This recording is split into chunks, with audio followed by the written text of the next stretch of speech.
I need to tell you something that took me years to understand, guys, and honestly, I wish somebody had told me sooner, because I would have wasted a lot of less time hating myself. There have been moments in my life that I looked in the mirror and genuinely believed there was something fundamentally wrong with me. Not slightly wrong, not I need to hit the gym more, like wrong. Like I was missing a piece of hardware that everybody else had installed at birth. Like everybody else got a manual and I was left guessing. Like somehow I was permanently behind. Behind physically, behind emotionally, behind professionally, behind at life. And the scary part, I had evidence, or at least I thought I did. Insecurity is a world class evidence collector. It literally connects every single rejection, every awful silence you cause the group, every flaw on your body, every time you were compared to somebody quote unquote better, every financial mistake, every text left on red. It built a case against you like a corrupt lawyer that gets paid every time you lose the conflict. Imagine if a real courtroom worked the way your brain works at 2 a.m. The prosecutor walks in, he brings up every mistake you've ever made since you were 12 years old, every embarrassing moment that you've had, every rejection that you've had, every fear that you've had. And then the judge completely ignores every accomplishment, every compliment you brushed off, every silent battle you survived, every time you were terrified but did it anyway, every time you were a good friend, every time you got back up when you had every right to stay on the floor. Would you call that a fair trial? No, you'd call it rigged. But that is exactly how you evaluate your entire life. And I know because it's exactly how I evaluated mine.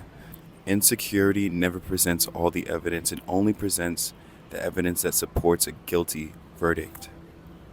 Okay? I started realizing something brutal. The days I hated myself the most were the days I was comparing myself the most. Not improving myself, comparing myself. That's a massive difference. Improvement says I want to become better. Comparison says I need to be I need to become them. Improvement builds momentum. Comparison just destroys your soul. Because comparison has no finish line. You never ever win. There's always somebody richer, somebody with a sharper jawline, somebody leaner, somebody with more viral videos, more attention, more text messages. And if your confidence depends on being the best in the room, you are finished before you even walk through the door. And I think that's why our entire generation feels so lost right now, because we are trying to see ourselves through thousands of eyes. Thousands. Think about how insane that is. Like, for 99% of human history, people worried about what, like, maybe 20 people in their village thought about them. Now, you and I compare ourselves to millions of people before we even get out of bed. And then we sit around wondering why our brains are chronically exhausted, why we have anxiety disorders. Your nervous system was not designed for this.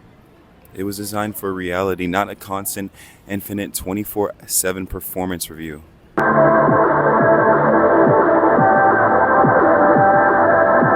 The hardest realization I've had recently was this: I wasn't actually seeing myself anymore, I was seeing myself through a projected audience.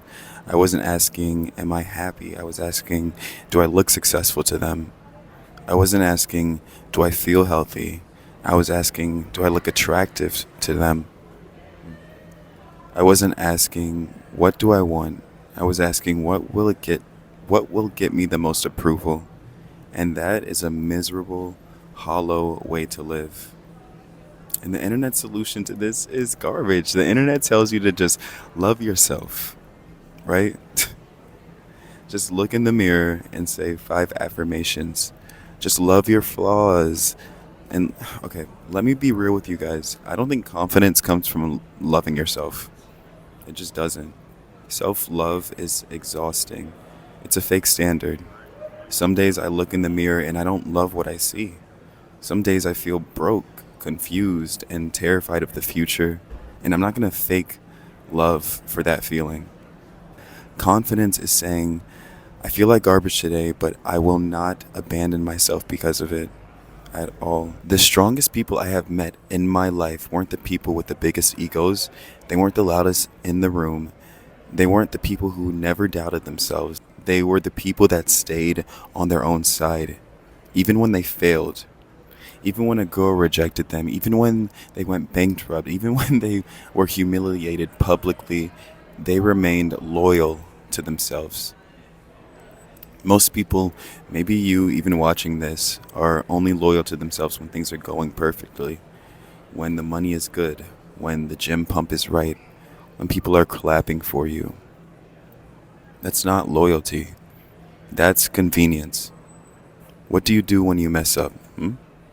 Do you rip yourself to shreds? Do you agree with the haters? Do you abandon yourself? Here's what I'm practicing now. Every single day, one question, just one.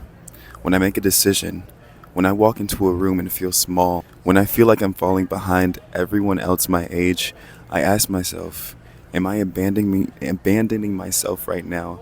Am I agreeing to something I hate just to be liked? Am I laughing at a joke at my own expense just to fit in? Am I tearing down my own reflection because the algorithm told me I should look different? Stop asking if you're winning. Stop asking if you're perfect. Just ask, am I abandoning myself? Because maybe confidence isn't about becoming fearless. Maybe confidence is simply becoming somebody you don't want to leave behind. If you've ever been brutally hard on yourself recently, if you needed to hear this today, I want you to go into the comments right now and write this exact sentence. I'm staying on my own side. Write it, commit to it, stop trying to be perfect. Just don't leave yourself behind. I'll see you tomorrow.